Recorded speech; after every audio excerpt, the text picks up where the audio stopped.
ನಮಸ್ಕಾರ ಸ್ನೇಹಿತರೆ, ನಾನು ನಿಮ್ಮ ರವಿ ಮಲ್ಲಾಡತ್. ನಾನು ಇವತ್ತು ನಮ್ದು ವಿಡಿಯೋ ಸ್ಟೂಡೆಂಟ್ಸ್ಗೆ ಒಂದು ಇಂಪಾರ್ಟೆಂಟ್ ಯೂಸ್ಫುಲ್ ಆಗ್ತಕ್ಕಂಥ ವೆಬ್ಸೈಟ್ ಬಗ್ಗೆ ತಿಳಿಸ್ಕೊಡ್ತಾ ಇದ್ದೀನಿ.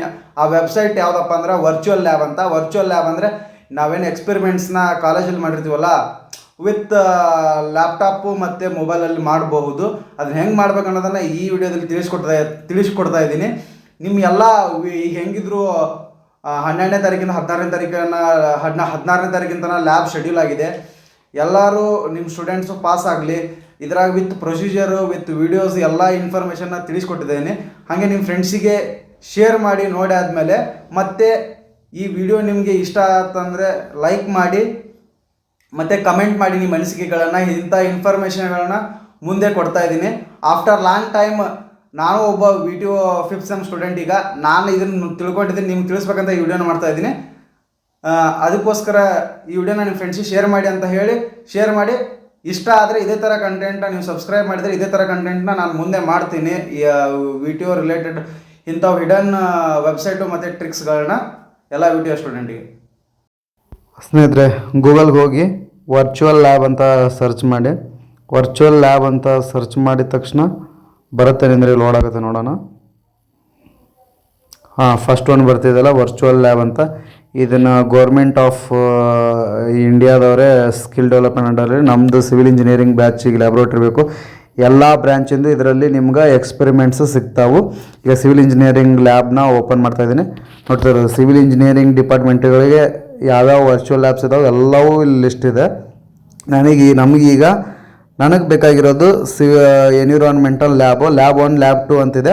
ನನಗೆ ಲ್ಯಾಬ್ 1 ಎಕ್ಸ್ಪೆರಿಮೆಂಟಲ್ಲಿ ನನಗೆ ಗೊತ್ತಿರೋದನ್ನು ಒಂದು ಚೆಕ್ ಮಾಡ್ತಾಯಿದ್ದೀನಿ. ಈಗ ಇಂಟ್ರೊಡಕ್ಷನ್ನು, ಎನ್ವಿರಾನ್ಮೆಂಟ್ ಇಂಜಿನಿಯರಿಂಗ್ ಲ್ಯಾಬ್ದು ಆಬ್ಜೆಕ್ಟಿವ್ಸು ಮತ್ತು ಲಿಸ್ಟ್ ಆಫ್ ಎಕ್ಸ್ಪೆರಿಮೆಂಟ್ಸ್ ಬರುತ್ತೆ. ಈ ಲಿಸ್ಟ್ ಆಫ್ ಎಕ್ಸ್ಪೆರಿಮೆಂಟಲ್ಲಿ ನಾನೀಗ PH ಮಾಡ್ತಾಯಿದ್ದೀನಿ. ಯಾಕಂದರೆ ಕರೆಕ್ಟ್ ಆನ್ಸರ್ ಕೊಡುತ್ತೆ ಇಲ್ಲೋ, ಕರೆಕ್ಟ್ ಪ್ರೊಸೀಜರ್ ತೋರಿಸ್ತಿಲ್ಲ ಅಂತ ನನಗೆ ಗೊತ್ತಾಗಬೇಕು. ಯಾಕಂದ್ರೆ ನನಗೆ PH ಗೊತ್ತು, ಅದಕ್ಕೋಸ್ಕರ ಚೆಕ್ ಮಾಡಿ ನಿಮ್ಗೆ ಹೇಳ್ತಾ ಇದ್ದೀನಿ. ಈಗ ನೋಡಿ, PHದು ಏಮು, ಥಿಯರಿ ಡೆಫಿನಿಷನ್ನು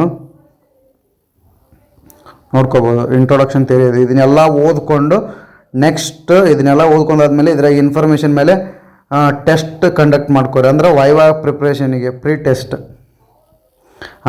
ಇದನ್ನೆಲ್ಲ ಆನ್ಸರ್ ಮಾಡಿರಿ. ಅದನ್ನ ಓದಾದ್ಮೇಲೆ ಇದನ್ನ ಆನ್ಸರ್ ಮಾಡಿದರೆ ಎಷ್ಟು ತಿಳ್ಕೊಂಡಿರೋ ಅನ್ನೋದು ನಿಮ್ಗೆ ಒಂದು ಬೇಸಿಕ್ ಐಡಿಯಾ ಸಿಗ್ತೈತಿ. ನಾನೀಗ ಆನ್ಸರ್ ಮಾಡ್ಕೊತ ಹೋಗ್ತೀನಿ, ನೋಡೋಣ. ನಾನು ಏನೂ ಓದಿಲ್ಲ, ಅದನ್ನು ಸುಮ್ಮನೆ ನಾರ್ಮಲಾಗಿ ನಂಗೆ ಗೊತ್ತಿರೋ ಇನ್ಫಾರ್ಮೇಷನ್ನ ಹಾಕ್ತಾಯಿದ್ದೀನಿ. ನೋಡ್ಬೋದು, ಕ್ವಶನ್ ಓದ್ತಾರೆ. What is the acidic solution of the water <7. ಮತ್ತು ಹಂಗೆ ಹಾಕ್ತಾ ಇರೋದು ಯಾವುದೂ ನಾನು ಹಾಕ್ತಾ ಇರೋದು ನಾನು ಈ ಕಾಲೇಜಲ್ಲಿ ಮಾಡಿರೋ ಪ್ರಕಾರ ಹಾಕ್ತಾಯಿದ್ದೀನಿ. ನೀವು ಅಲ್ಲಿ ಓದಿ ಹಾಕಿದರೆ ಇದ್ರದ್ದೆಲ್ಲ ಆನ್ಸರು ಎಲ್ಲವೂ ಆಲ್ಮೋಸ್ಟ್ ಕರೆಕ್ಟ್ ಆಗ್ತಾವೆ. ಇದು ನಿಮ್ಗೆ ವೈವಾ ಪ್ರಿಪ್ರೇಷನ್ಗೆ ಹೆಲ್ಪ್ ಆಗುತ್ತೆ. ಪ್ರತಿಯೊಂದು ಎಕ್ಸ್ಪೆರಿಮೆಂಟಿಗೂ ಇದೇ ಥರ ಇದೆ. ನಿಮ್ಮ ಕಾಲೇಜಲ್ಲಿ ಎಷ್ಟು ಎಕ್ಸ್ಪೆರಿಮೆಂಟ್ ಮಾಡಿಸಿದ್ರೆ ಅದೇ ಎಕ್ಸ್ಪೆರಿಮೆಂಟ್ನ ಎಕ್ಸಾಮಿಗೆ ಕೊಡ್ತಾರೆ. ಅದ್ರ ಪ್ರಕಾರ ಇದು ಮಾಡಿರಿ. ನೋಡಿರಿ, 5 ಇದ್ದು ಮಲ್ಟಿಪಲ್ ಚಾಯ್ಸ್ ಕ್ವಶನ್ನು ನಾನು 2 ಕರೆಕ್ಟ್ ಆಗಿದೆ. ಯಾವುದೇ ಹೇಳಿದ್ನಲ್ಲ, PH 7 ಮತ್ತು 2 ಕ್ವಶನ್ ಕರೆಕ್ಟ್ ಆಗ್ಯಾವ. ನಿಮ್ದು ಎಷ್ಟು ಕರೆಕ್ಟ್ ಆಗ್ತಾವೆ ನನಗೆ ಕಮೆಂಟ್ ಮಾಡಿ ಹೇಳ್ರಿ. ಆಮೇಲೆ ಈಗ ನೆಕ್ಸ್ಟ್ ನೋಡ್ಬೋದು ಹೆಂಗೆ ಮಾಡ್ಬೇಕಂತ. Step 2 by step procedure with photos ಇಂದ ಪ್ರೊಸೀಜರ್ ನೋಡಿಕೊಂಡು ಸ್ಟೆಪ್ ವೈಸ್. ಈ ಎಕ್ಸಾಮ್ನೇ ನೀವು ಬರೀಬೇಕಾಗಿರೋದು ಇಷ್ಟೇ. ಇದು ಮೇಲ್ಗಡೆ ಒಂದು ಲೈನ್ ಇರುತ್ತಲ್ಲ, ಅದಷ್ಟು ಬರೀಬೇಕು. ಈ ಚಿತ್ರ ನೋಡ್ಕೊಂಡು ಅನಾಲಿಸಿಸ್ ಮಾಡ್ಕೋರಿ. ಈಗ ಇಲ್ಲಿ ಏನು ತೋರಿಸಿದಾರಲ್ಲ ಚಿತ್ರಗಳು, ಇದನ್ನು ಒಂದು ಸಿಮ್ಯುಲೇಷನ್ ಮುಖಾಂತರ ನಿಮಗೆ ಮಾಡಿ ತೋರಿಸ್ತೀನಿ ನೋಡ್ರಿ. ಪ್ರೊಸೀಜರ್ ನೋಡ್ಕೊಂಡು ಬರ್ಕೊಳ್ರಿ, ನೋಟ್ ಡೌನ್ ಮಾಡ್ಕೊಳ್ರಿ. ಈಗ ಸಿಮ್ಯುಲೇಷನ್ ಮಾಡೋಣ. ಅಂದರೆ ಇದನ್ನು ಎಕ್ಸ್ಪೆರಿಮೆಂಟು ನಾವೇ ಮಾಡ್ದಂಗೆ ಫಸ್ಟಿಗೆ ನಿಮ್ಗೆ ಒಂದೊಂದು ಹೇಳ್ಕೊತ ಹೋಗ್ತೀವಿ. ಅಬ್ಜೆಕ್ಟಿವ್ಸ್ ಏನೇನು ಬೇಕು, ಅಂದರೆ ಯಾವ ಮೆಟೀರಿಯಲ್ಸ್ ಬೇಕಂತ ಇರುತ್ತೆ. ಇದು ನೋಡ್ಕೊರಿ, ಎಕ್ಸಾಮಿಗೆ ನಿಮ್ಗೆ ಭಾಳ ಹೆಲ್ಪ್ ಆಗುತ್ತೆ. ಮೇನ್ ಇಂಪಾರ್ಟೆಂಟ್ ಇದು ಇಷ್ಟ. ನಿಮ್ಮ ಎಕ್ಸಾಮಿನರು ವೈವಾ ಹೆಂಗೆ ಮಾಡಿದಪ್ಪ ಎಕ್ಸ್ಪೆರಿಮೆಂಟ್ನ ಅದನ್ನ ಪ್ರೊಸೀಜರ್ ಮಾಡ್ಕೊಂಡು. ನಾನೀಗ ಟೆಸ್ಟಿಗೆ ವಾಟರ್ ಸ್ಯಾಂಪಲ್ನ ಲೈಮ್ ವಾಟರ್ ತೊಗೊಳಕತ್ತೀನಿ. ಲೈಮ್ ವಾಟರ್ದು PH ವ್ಯಾಲ್ಯೂ ಬಿಲೋ 5 ಬರುತ್ತೆ ಆಲ್ಮೋಸ್ಟ್ ಆಲ್ ಲೈಮ್ ವಾಟ್ರು. ಈಗ ಲೈಮ್ ವಾಟರ್ನ ತೊಗೋತಾ ಇದ್ದೀನಿ. ಲೈಮ್ ವಾಟರ್ನ ಹೆಂಗೆ ರೆಡಿ ಮಾಡಬೇಕು ಅನ್ನೋದನ್ನು ನೋಡ್ಕೊಳ್ರಿ. ವಾಟರ್ ಸ್ಯಾಂಪಲ್ ನಿಮ್ಮ ಎಕ್ಸಾಮ್ನಾಗ ಲ್ಯಾಬ್ ಇನ್ನು ಎಕ್ಸಾಮಿನರ್ ಯಾವ್ದು ಕೊಡ್ತಾರೆ ಆ ವಾಟರ್ನ ಮಾಡ್ರಿ ಸ್ಯಾಂಪಲ್. ನಾವಿಲ್ಲೇ ಲೈಮ್ ವಾಟರ್ ತೊಗೊಂಡು ನಿಮ್ಗೆ ತೋರಿಸ್ತಾ ಇದ್ದೀನಿ ಅಷ್ಟೇ. ಈ ಥರ ಸ್ಯಾಂಪಲ್ ಆಫ್ ನಿಮ್ಗೆ ಎಷ್ಟಿರುತ್ತೆ ಅಷ್ಟು ಮಾಡಿಕೊಡ್ರಿ. 100 ml ಆಫ್ ಸ್ಯಾಂಪಲ್ ಅಂದರೆ 100 ml ವಾಟ್ರಿಗೆ ಡಿಸ್ಟಿಲ್ ವಾಟ್ರಿಗೆ ಲಿಂಬು ಹಾಕ್ತಾ ಇದ್ದೀನಿ. ಎನಿ ಸ್ಯಾಂಪಲ್ ಆಫ್ ವಾಟ್ರಿಗೆ ಲೈಮ್ನ ಆ್ಯಡ್ ಮಾಡ್ಕೊತಾ ಇದ್ದೀನಿ. ನಾನು ಡಿಸ್ಟಿಲ್ ವಾಟ್ರಿಗೆ ಆ್ಯಡ್ ಮಾಡ್ಕೊಂಡಿನಿ.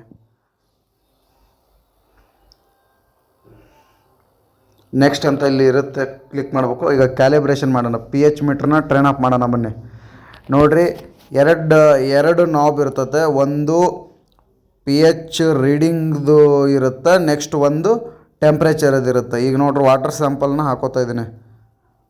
ವಾಟರ್ ಸ್ಯಾಂಪಲ್ ಅಂದರೆ ಡಿಜಿಟಲ್ ವಾಟರ್ನ ಹಾಕೋತಾ ಇದ್ದೀನಿ, 100 ml ಆಫ್ ಸ್ಯಾಂಪಲ್ ಕೊಡಬೇಕಾದ್ರದ್ದು correct values P H electrode ಕೊಡಬೇಕು. ಈಗ ನೋಡಿರಿ, ಇವು ನಾಬ್ ಪ್ರತಿ ಸಲ ವಾಟರ್ನಾಗ ಎದ್ದೋಕ್ಕಿಂತ ಮೊದಲುಗಡೆ ಡಿಜಿಟಲ್ ವಾಟರಿಂದ ವಾಶ್ ಮಾಡ್ಕೊಂಡು ಟಿಶ್ಯೂ ಪೇಪರಿಂದ ನಾಬ್ನ ಕ್ಲೀನ್ ಮಾಡ್ಕೋಬೇಕು. ಈಗ ಎರಡು ಏನು ಇವು ಅದಾವಲ್ಲ, ಒಂದು ಟೆಂಪ್ರೇಚರ್ ಮೆಜರ್ ಮಾಡುತ್ತೆ, ಒಂದು ಪಿ ಎಚ್ ಲೆವೆಲ್ನ ಮೆಜರ್ ಮಾಡುತ್ತೆ. ಇವು ಎರಡು ನಾಬ್ನ ಯೂಸ್ ಮಾಡಿಕೊಂಡು ಪಿ ಎಚ್ ಮೀಟ್ರನ್ನ ನಾವು ಟ್ರೈನ್ ಅಪ್ ಮಾಡ್ಕೋಬೇಕು. ಓಕೆ, ನಾನು ರಾಂಗ್ ಆನ್ಸರ್ ಕೊಟ್ಟೆ. ಅದನ್ನು ಆ್ಯಕ್ಚುಲಿ ನೀವು ಕರೆಕ್ಟ್ ಕೊಡಬೇಕು. ಎಲ್ಲ ಫಸ್ಟಿಗಿರೋ ಇನ್ಫಾರ್ಮೇಷನ್ ಎಲ್ಲ ಓದಿದರೆ ಇದನ್ನು ಕರೆಕ್ಟಾಗಿ ಎಲ್ಲ ಕೇಳೋ ಪ್ರೊಸೀಜರ್ನ ಎಕ್ಸ್ಪ್ಲೇನ್ ಮಾಡೋಕ್ಕೆ ಬರುತ್ತೆ. ನೆಕ್ಸ್ಟ್, ಈಗ ವಾಟರ್ ಸ್ಯಾಂಪಲ್ಸ್ ಏನು ರೆಡಿ ಆಗಿದೆಯಾ ಅದನ್ನು ಯೂಸ್ ಮಾಡ್ಕೊಂಡು ಬಫರ್ ಸೊಲ್ಯೂಷನ್ 7, ಈಗಿರೋ ಬಫರ್ ಸೊಲ್ಯೂಷನ್ 7 ಅದರ ಟೆಂಪ್ರೇಚರು ಮತ್ತು ಪಿ ಎಚ್ ವ್ಯಾಲ್ಯೂನ ಕ್ಯಾಲಿಬ್ರೇಷನ್ ಮಾಡಬೇಕು. ಮಾಡೋಣ. ಓಕೆ, ಇದನ್ನ ಇಟ್ಟಾಯಿತು ಪಿ ಎಚ್ದ, ಇದು ಟೆಂಪ್ರೇಚರ್ದು. ಓಕೆ, ಸೆಟ್ ಆಯಿತು. 7 ತೋರಿಸ್ಲಿಕ್ಕಂದ್ರೆ ಕ್ಯಾಲಿಬ್ರೇಷನ್ ಮಾಡಿ ನಾವು ಏನು ಪಿ 7 ಇರುತ್ತಲ್ಲ ಅದನ್ನು ಸೇಮೇ ಟ್ರೈನ್ ಅಪ್ ಮಾಡಬೇಕು. ಈಗ ನಾನು ಕೊಡ್ತಾ ಇದ್ದೀನಿ, it is a true value. ಇಲ್ಲ ಅಂದರೆ ಇದು 7 ತೋರಿಸೈತೆ, ಅಲ್ಲಿ ಮಿಷಿನ್ ನಮಗೆ 7 ತೋರಿಸಲ್ಲ, ನಾವು ಕ್ಯಾಲಿಬ್ರೇಷನ್ ಮಾಡಿಕೊಂಡು ಅದನ್ನ ಅಡ್ಜಸ್ಟ್ಮೆಂಟ್ ಮಾಡಬೇಕು. ನೆಕ್ಸ್ಟ್ ವಾಟರ್ ಸ್ಯಾಂಪಲ್ ಸೊಲ್ಯೂಷನ್ ಈಗ 7 ಟ್ರೈನ್ ಅಪ್ ಮಾಡಿದ್ವಿ. ನೆಕ್ಸ್ಟ್ ಈಗ ಇದ್ರೊಳಗಡೆ ತೋರಿಸ್ತಿದ್ರೆ ನಾವೇನು ಮಾಡಬೇಕು, 4 ಮತ್ತು 9 7ನ ಟ್ರೈನ್ ಅಪ್ ಮಾಡಬೇಕು. Same procedure. ಮತ್ತು ವಾಟರ್ ಸ್ಯಾಂಪಲಲ್ಲಿ ಡಿಪ್ ಮಾಡೋಕ್ಕಿಂತ ಮೊದಲು ಎರಡು ನಾಬ್ನ ಟಿಶ್ಯೂ ಪೇಪರಿಂದ ಒರೆಸ್ಕೋಬೇಕು. ಡಿಜಿಟಲ್ ವಾಟರ್ನಲ್ಲಿ ಡಿಪ್ ಮಾಡಿ ಸ್ಯಾಂಪಲ್ ಆಫ್ ವಾಟರ್ ಪ್ರತಿ ಪಿ ಎಚ್ ಸೊಲ್ಯೂಷನ್ನಿಗೂ ಒಂದು ಪಿ ಎಚ್ ಟ್ಯಾಬ್ಲೆಟ್ಸ್ ಅಂತ ಟ್ಯಾಬ್ಲೆಟ್ಸ್ ಇರ್ತಾವೆ. ಒಂದು ಪಿ ಎಚ್ ಟ್ಯಾಬ್ಲೆಟ್ಗೆ ಮಿನಿಮಮ್ 100 ml ಆಫ್ ವಾಟರ್ ಬೇಕಾಗಿರುತ್ತೆ.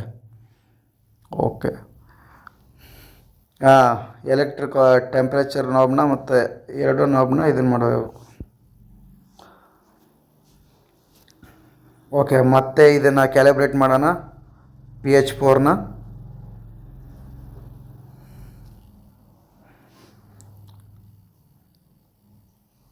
ಟೆಂಪ್ರೇಚರ್ ಇಟ್ಟಾಯಿತು. ಈಗ ಪಿ ಎಚ್ದು 4 ಬಂದಿಲ್ಲ ಅಂದರೆ ಕ್ಯಾಲಿಬ್ರೇಟ್ ಮಾಡಿ 4 ಅಂತ ಸೆಟ್ ಮಾಡಬೇಕು.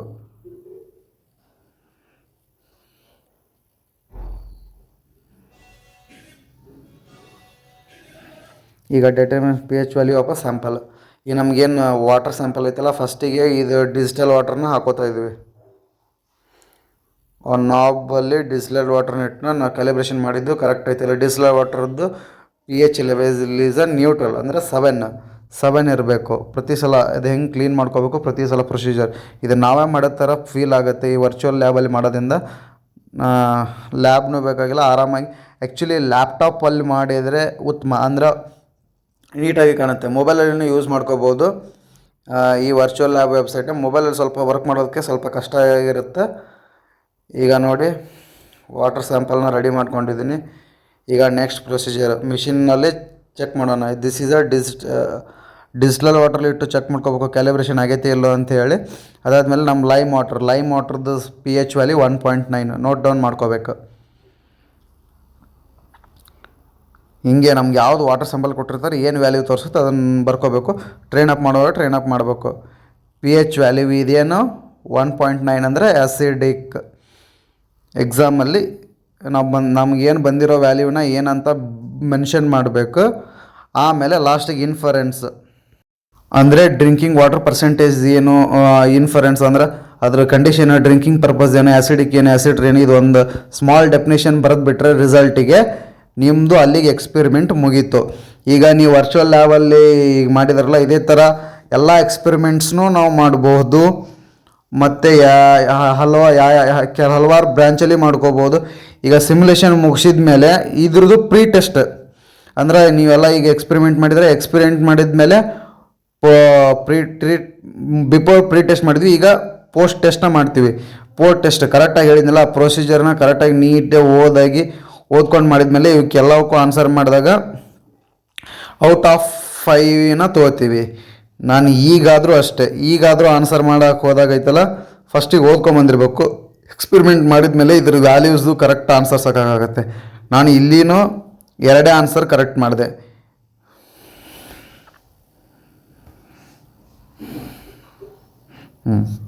ಸಬ್ಮಿಟ್ ಮಾಡಿದ ತಕ್ಷಣ 2 ಆನ್ಸರ್ನ ಕರೆಕ್ಟ್ ಆನ್ಸರ್ ಹೇಳಿದೆ. ನೆಕ್ಸ್ಟ್ ಈಗ ರೆಫರೆನ್ಸಲ್ಲಿ ಹೋಗಿ, ಈಗ ನಿಮ್ಮ ರೆಫರೆನ್ಸಲ್ಲಿ ಎಲ್ಲಿಂದ ಇದು ನಿಮಗೆ ಡಾಟಾ ಕೊಡುತ್ತೆ ಅಂತ ಬರೆದಿದ್ದಾರೆ ನೋಡಿ. ಲಾಲು ಪಾಠ ಅಂತ ಈ ಒಂದು ಯೂಟ್ಯೂಬ್ ಚಾನಲ್ ಐತೆ, ಅಲ್ಲಿ ಇದ್ರ ಸಿಮ್ಯುಲೇಷನ್ಸು ವೀಡಿಯೋ ಸಿಗ್ತವೆ. ಈಗೇನು ನಾನು ನಿಮ್ಗೆ ಸಿಮ್ಯುಲೇಷನ್ ಮಾಡಿ ತೋರಿಸಿದ್ನಲ್ಲ, ನಾನು ಮಾಡಿದ್ದು ನಿಮ್ಗೆ ಕರೆಕ್ಟಾಗಿ ಅಂಡರ್ಸ್ಟ್ಯಾಂಡ್ ಆಗಿಲ್ಲ ಅಂದ್ರೂ ಪರವಾಗಿಲ್ಲ. ಎಕ್ಸ್ಪೆರಿಮೆಂಟ್ ಡೆಮೋ ಮತ್ತು ಸಿಮ್ಯುಲೇಷನ್ ಡೆಮೋ ಅಂತ 2 ಅವೇನು ಲಿಂಕ್ಸ್ ಇದೆಲ್ಲ ನೋಡ್ಬೋದು. ಈಗ ಲಾಗುಪಾಠ ಅಂತ ಇಂಗ್ಲೀಷಲ್ಲೇ ಇದೆ, 2 ಚಾನಲಲ್ಲಿ ಇದೆ. ಈ ಲಾಗುಪಾಠ ಅನ್ನೋ ಚಾನಲಲ್ಲಿ ಎಕ್ಸ್ಪೆರಿಮೆಂಟ್ ಮಾಡ್ತಿರೋ ಒರಿಜಿನಲ್ ವಿಡಿಯೋ ಇದೆ. ಸಿಮ್ಯುಲೇಷನ್ ವಿಡಿಯೋ ಬೇಕಂದರೆ ನಿಮಗೆ ಕೆಳಗಡೆ ಇನ್ನೊಂದು ಲಿಂಕಲ್ಲಿ ಸಿಮ್ಯುಲೇಷನ್ಸ್ ವಿಡಿಯೋ ಸಿಗುತ್ತೆ, ನೋಡ್ಬೋದು. ಈಗ ಇಂಗ್ಲೀಷ್ನಲ್ಲಿದೆ, ಚೆನ್ನಾಗಿ ಅರ್ಥ ಆಗುತ್ತೆ. ನಾನು ಹೇಳಿದ್ದು ಅರ್ಥ ಆಗಿಲ್ಲ ಅಂದರೆ ಈ ವಿಡಿಯೋ ನೋಡಿದಾದ್ಮೇಲೆ ನಿಮ್ಗೆ ಅರ್ಥ ಆಗುತ್ತೆ. ನಿಮಗೆ ಲ್ಯಾಪ್ಟಾಪ್ ಇದ್ದರೆ ಅಲ್ಲಿ ವರ್ಚುವಲ್ ಲ್ಯಾಬಲ್ಲೇ ಪ್ರಾಕ್ಟೀಸ್ ಮಾಡಿ ನಿಮ್ಗೆ ಒಂಥರ ಎಕ್ಸ್ಪೀರಿಯೆನ್ಸ್ ಸಿಗುತ್ತೆ. ಲ್ಯಾಪ್ಟಾಪ್ ಇಲ್ಲ ಅಂದರೆ ಮೊಬೈಲಲ್ಲಿ ಬಂದವರು ವೆಬ್ಸೈಟ್ನ ಓಪನ್ ಮಾಡಿಕೊಂಡು, ವರ್ಚುವಲ್ ಲ್ಯಾಬ್ ವೆಬ್ಸೈಟ್ನ ಓಪನ್ ಮಾಡಿಕೊಂಡು ಈ ಥರ ಯೂಟ್ಯೂಬ್ ವೀಡಿಯೋಸ್ ನೋಡಿಕೊಂಡು ರೀಡಿಂಗ್ಸ್ನ ಬರ್ಕೊಳ್ಳಿ.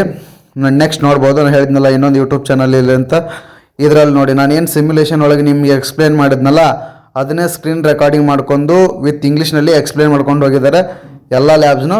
ಓಕೆ, ನಿಮಗೆ ಸಿಮ್ಯುಲೇಷನ್ ಮಾಡೋಕ್ಕೆ ಇಷ್ಟ ಇಲ್ಲ ಅಂದರೆ ಇದರಲ್ಲಿ ನೋಡಿಕೊಂಡು ಫಸ್ಟ್ ಈ ವಿಡಿಯೋದಲ್ಲಿ ನೋಡಿಕೊಂಡು ಸಿಮ್ಯುಲೇಷನ್ ಪ್ರೊಸೀಜರ್ ಎಲ್ಲಿ ಏನು ಆನ್ಸರ್ ಮಾಡಬೇಕು ಅನ್ನೋದನ್ನು ನಾನು ಹೇಳಿದ್ನಲ್ಲ. ಓಕೆ, ಇವರು ಸಿವೇಜ್ ವಾಟರ್ನ ತೊಗೊಂಡಿದ್ದಾರೆ. ಹೀಗೆ ಈ ಥರ ಒಂದು ಸ್ಯಾಂಪಲ್ ಇದೆ. ನೀವು ಈ ಯೂಟ್ಯೂಬ್ ವಿಡಿಯೋ ನೋಡ್ಕೊಂಡು ಪ್ರೊಸೀಜರ್ ಬರ್ಕೊಂಡು ಅದಾದಮೇಲೆ ಸಿಮ್ಯುಲೇಷನಲ್ಲಿ ಅದನ್ನು ಅಪ್ಲೈ ಮಾಡಿ ನೀವು ಪ್ರಾಕ್ಟೀಸ್ ಮಾಡ್ಬೋದು ಒಂದು. ಮತ್ತು ವೀಡಿಯೋಸ್ ನೋಡಿಕೊಂಡು ಪ್ರೊಸೀಜರ್ ಬರ್ಕೊಂಡು ನಿಮ್ಮ ಎಕ್ಸಾಮ್ ಡೇಗೆ ಹೆಂಗಿರುತ್ತೆ ಹಾಗೆ. ನಿಮ್ಮ ಹತ್ರ ಲ್ಯಾಪ್ಟಾಪ್ ಇದ್ದರೆ ಸಿಮ್ಯುಲೇಷನ್ ಮಾಡಿದರೆ ಲ್ಯಾಬಲ್ಲಿ ಮಾಡೋಕ್ಕೆ ಯಾವ ಸೊಲ್ಯೂಷನ್ನು ಏನು ಅನ್ನೋದನ್ನು, ಯಾವ ಕೆಮಿಕಲ್ಸ್ ಯೂಸ್ ಮಾಡಿದ್ರು, ಯಾವ ಟೈಮಿಗೆ ಏನು ಯೂಸ್ ಮಾಡಿದ್ರು ಅನ್ನೋದು ಈಸಿಯಾಗಿ ಅರ್ಥ ಆಗುತ್ತೆ. ವಿಡಿಯೋ ನೋಡಿದರೂ ಅರ್ಥ ಆಗುತ್ತೆ. ಆಲ್ಮೋಸ್ಟ್ ಅಲ್ಲಿ 7 ರಿಂದ 8 ನಿಮಿಷದೆಲ್ಲ ವೀಡಿಯೋಸ್ ಅದಾವು, ನೀವು ನೋಡಿ ಪರ್ಫೆಕ್ಟ್ ಆಗ್ಬೋದು. ಈಗೇನಿದೆ ಸಿಮ್ಯುಲೇಷನ್ದ ವೀಡಿಯೋಸ್ದಾಗ ನೋಡ್ತಾ ಇರ್ಬೋದು. ಈಗ ನಾನು ಪ್ಲೇ ಮಾಡ್ತಾ ಇದ್ದೀನಿ. ಹಾಗೆ ಈ ಸಿಮ್ಯುಲೇಷನ್ಸ್ ವಿಡಿಯೋ ನೋಡ್ತಿರೋ ನೀವೇ ವರ್ಚುವಲ್ ಲ್ಯಾಪ್ಟಾಪ್ ಇದ್ದರೆ ನಿಮ್ಮ ಹತ್ರ ವರ್ಚುವಲ್ ಲ್ಯಾಬ್ನಲ್ಲಿ ನೀವೇ ಮಾಡಿ. ಈ ವಿಡಿಯೋಸ್ ನೋಡಿ ಆದಮೇಲೆ ಏನೇನು ಪ್ರೊಸೀಜರ್ ಹೆಂಗೆ ಯೂಸ್ ಮಾಡ್ತಿದ್ದಾರಲ್ಲ ಈ ಥರ ಮಾಡ್ಕೋತಾ ಹೋಗಿ. ಯಾಕಂದರೆ ನನಗೆ PH ಗೊತ್ತಿತ್ತಂತ ನಾನು ಡೈರೆಕ್ಟ್ ಸಿಮ್ಯುಲೇಷನ್ ಮಾಡಿದೆ ಹೆಂಗೆ ಮಾಡ್ಬೇಕಂತ. ನನಗೆ ಅದೇ ಕ್ಲೋರೈಡು BOD ಬರಲ್ಲ. ಹಾಗೆ ನೀವು ಅದನ್ನು ಮೊದಲ ವಿಡಿಯೋ ನೋಡಿಕೊಂಡು ಸಿಮ್ಯುಲೇಷನ್ ಮಾಡಿದರೆ ಇನ್ನೂ ನಿಮ್ಗೆ ಅರ್ಥ ಆಗಿಬಿಡುತ್ತೆ. ಆಮೇಲೆ ಪ್ರೊಸೀಜರ್ ಓಪನ್ ಮಾಡ್ಕೊಂಡು ಪ್ರೊಸೀಜರ್ನ ನೀಟಾಗಿ ನೋಡ್ಕೊಂಡ್ಬಿಟ್ರು ಅರ್ಥ ಆಗುತ್ತೆ ನಿಮ್ದು. ಹೆಂಗಿದ್ರು ಸೋಮವಾರದಿಂದ ಎಲ್ಲರಿಗೂ ಲ್ಯಾಬ್ ಸ್ಟಾರ್ಟ್ ಆಗಿದೆ. ಈ ಲ್ಯಾಬ್ ಸ್ಟಾರ್ಟ್ ಆಗಿದೆಯಲ್ಲ, ಹಾಗೆ ಈ ವರ್ಚುವಲ್ ಲ್ಯಾಬಲ್ಲಿ ಪ್ರಾಕ್ಟೀಸ್ ಮಾಡ್ಕೊಳ್ಳಿ. ಕಾಲೇಜ್ ಹೋಗ್ಬೇಕಂತ ಗೊತ್ತಿದ್ದು ನೋಡ್ಬೋದು. ಲಿಸ್ಟ್ ಆಫ್ ಎಕ್ಸ್ಪೆರಿಮೆಂಟ್ನ ನೋಡಿಕೊಂಡು ನಾನೀಗ PH ಮಾಡಿದೆ. ನಿಮ್ಗೆ ಯಾವ್ದು ಬೇಕಾದನ್ನು ಮಾಡ್ಬೋದು. ಕೆಲವೊಂದು ನಿಮ್ಮ ಸಿಲೆಬಸ್ಸಲ್ಲಿ ನಿಮ್ಮ ಟೀಚರ್ಸ್ ಯಾವುದು ಮಾಡಿದ್ದಾರೆ ನೋಡ್ಕೊಳ್ಳಿ. ಎನ್ವಿರಾನ್ಮೆಂಟ್ ಲ್ಯಾಬ್ 1 ಮತ್ತು ಲ್ಯಾಬ್ 2 ಇವೆರಡಲ್ಲಿ ಎಕ್ಸ್ಪೆರಿಮೆಂಟು ನಮ್ಮದು ಏನು 5th ಸೆಮ್ಮಲ್ಲಿ ಏನಿದೆ BCVL 504 ಸಬ್ಜೆಕ್ಟ್ ಅಷ್ಟು ಎಕ್ಸ್ಪೆರಿಮೆಂಟ್ಸು ಸಿಗ್ತಾವು ಮತ್ತು ಸಿವಿಲ್ದು ಎಲ್ಲನೂ ಸಿಗುತ್ತೆ. ಎಲ್ಲರೂ ಈ ವರ್ಚುವಲ್ ಲ್ಯಾಬು ಇದು ಯಾವುದೇ ಫೇಕ್ ಅಲ್ಲ, AI's ವಿಡಿಯೋಸ್ ಅಲ್ಲ. ಗೌರ್ಮೆಂಟ್ ಆಫ್ ಇಂಡಿಯಾ ವರ್ಚುವಲ್ ಲ್ಯಾಬ್ನ ಇಂಟ್ರೊಡ್ಯೂಸ್ ಮಾಡೋದು. ಇದು ಗೌರ್ಮೆಂಟ್ ವೆಬ್ಸೈಟು. ಇದು NIKT ಕಾಲೇಜಸ್ ಕೆಲವೊಂದು ಯೂನಿವರ್ಸಿಟಿ ಪ್ರೊಫೆಸರ್ಸ್ ವೀಡಿಯೋಸನ್ನು ಇದರಲ್ಲಿರೋದು. ಈಗ ನಿಮ್ಗೆ ತೋರಿಸ್ತೀನಿ ನೋಡಿ. ಹೋಮ್ ಪೇಜಿಗೆ ಹೋಗಿ ಪ್ರತಿಯೊಂದ್ರದ್ದು ಪ್ರೊಸೀಜರ್ ಸಿಗುತ್ತೆ, ಏನು ಸಿಗುತ್ತೆ, ಏನೇನು ಯೂಸ್ ಮಾಡಿದ್ದಾರೆ ಮೆಟೀರಿಯಲ್ಸ್ ಇವೆಲ್ಲ ನೋಡ್ಕೋಬೋದು. ಇವೆಲ್ಲ ಸಿವಿಲ್ ಇಂಜಿನಿಯರಿಂಗ್ದು ಲ್ಯಾಬ್ಸು ಇರೋದು. ಹಿಂಗೆ ಎಲ್ಲ ಬ್ರ್ಯಾಂಚಿಂದು ಸಿಗುತ್ತೆ ಲಿಸ್ಟ್ ಆಫ್ ಎಕ್ಸ್ಪೆರಿಮೆಂಟಿಗೆ. ನೋಡಿ, ನಾನು ಇಂಜಿನಿಯರಿಂಗ್ ಲ್ಯಾಬ್ 2 ಓಪನ್ ಮಾಡಿದ್ದೀನಿ. ಇದರಲ್ಲಿ ಒಂದಿಷ್ಟಿದೆ ಮತ್ತು engineering environmental lab 1 and lab 2 ಎರಡಲ್ಲಿ ಎಕ್ಸ್ಪೆರಿಮೆಂಟ್ಸ್ ಅದಾವು. ಯಾವುದರಲ್ಲಿ ಯಾವ ಎಕ್ಸ್ಪೆರಿಮೆಂಟ್ ಇದೆ, ನಿಮ್ಗೆ ಯಾವ್ದು ಪ್ರಾಕ್ಟೀಸ್ ಮಾಡ್ಕೋಬೇಕು ಅದನ್ನು ನೋಡ್ಕೊಂಡು ಇದ್ರ ಮಾಡ್ಕೊಡ್ರಿ. ಈಗ ಹೋಮ್ ಪೇಜಿಗೆ ಹೋಗಿ ತೋರಿಸ್ತೀನಿ ಬೇಕಾದ್ರೆ. ಇದು ministry of government education under the mission of the education through the ICT.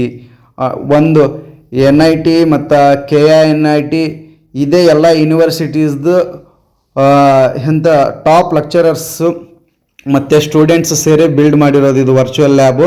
ನೋಡ್ಕೋತಿರ್ಬೋದು ಇಲ್ಲಿ ಕೆಳಗಡೆ ವೆಬ್ಸೈಟ್ ಹೆಂಗೆ ಆಬ್ಜೆಕ್ಟಿವ್ಸ್ ಏನಿದೆ ಇದರಿಂದ, ಮತ್ತು ಇದರಲ್ಲಿ ಯಾವ್ಯಾವ ಏರಿಯಾಸು ವರ್ಚುವಲ್ ಲ್ಯಾಬ್ಸ್ ಅದಾವೆ, ಯಾವುದು ಬ್ರಾಡ್ದು ಅಂತ ನೋಡಿಕೊಂಡು ನಿಮ್ಮ ಡಿಪಾರ್ಟ್ಮೆಂಟ್ ಇದ್ದರೆ ಪ್ರಾಕ್ಟೀಸ್ ಮಾಡ್ಕೊಳ್ಳಿ ಅಂತ ಹೇಳ್ತಾ ಈ ವಿಡಿಯೋನ ಇಲ್ಲಿ ಮುಗಿಸ್ತಾ ಇದ್ದೀನಿ. Thank you for the watching. ಈ ಇನ್ಫಾರ್ಮೇಷನ್ ನಿಮಗೆ ಇಷ್ಟ ಆದರೆ ಈ ವಿಡಿಯೋನ ಲೈಕ್ ಮಾಡಿ, ಹಾಗೆ ಅತಿ ಹೆಚ್ಚು ಇಷ್ಟ ಆಗಿದರೆ ನಿಮ್ಮ ಅನಿಸಿಕೆನ ಕಮೆಂಟ್ ಮಾಡಿ ಅಂತ ಹೇಳ್ತಾ ಈ ವಿಡಿಯೋನ ಮುಗಿಸ್ತಾ ಇದ್ದೀನಿ. ನಾನು ಇನ್ಫಾರ್ಮೇಷನ್ ಭಾಳಷ್ಟು ಇನ್ನೂ ಅತಿ ಹೆಚ್ಚು ಇಷ್ಟ ಆಗಿದ್ರೆ ವಿಡಿಯೋನ ಶೇರ್ ಮಾಡಿ ಅಂತ ಹೇಳ್ತಾ ಈ ವಿಡಿಯೋನ ಮುಗಿಸ್ತಾ ಇದ್ದೀನಿ. ಜೈ ಹಿಂದ್, ಜೈ ಕರ್ನಾಟಕ. ಮತ್ತೆ